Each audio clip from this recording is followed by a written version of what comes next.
Salutare, guys! Astăzi ne vom juca un joc în care eu voi da examen. Să apăs pe play.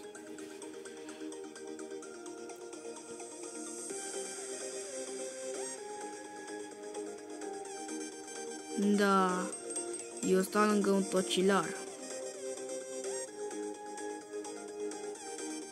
Ce față are nubul acesta!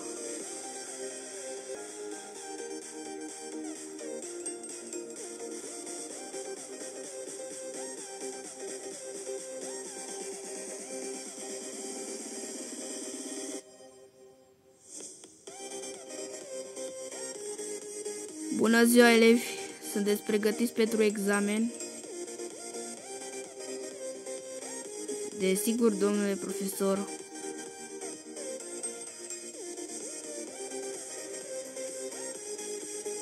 Sunt sigur că restul nu sunt pregătiți pentru examen.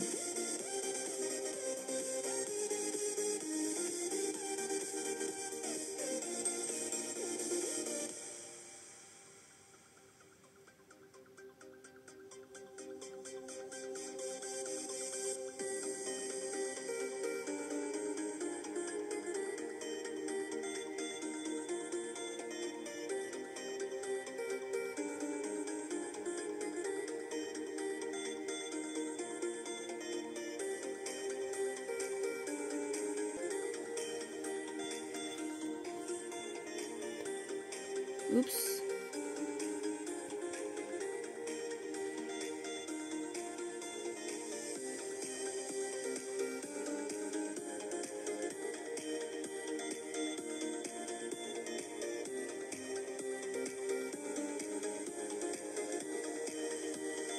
Văd că toată lumea este din clasă,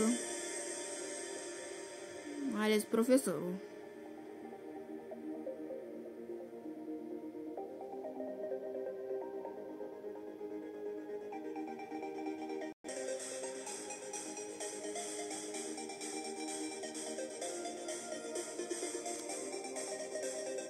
Guys, cred că directorul l-a pedepsit pe noob, deoarece a făcut o prostie foarte mare.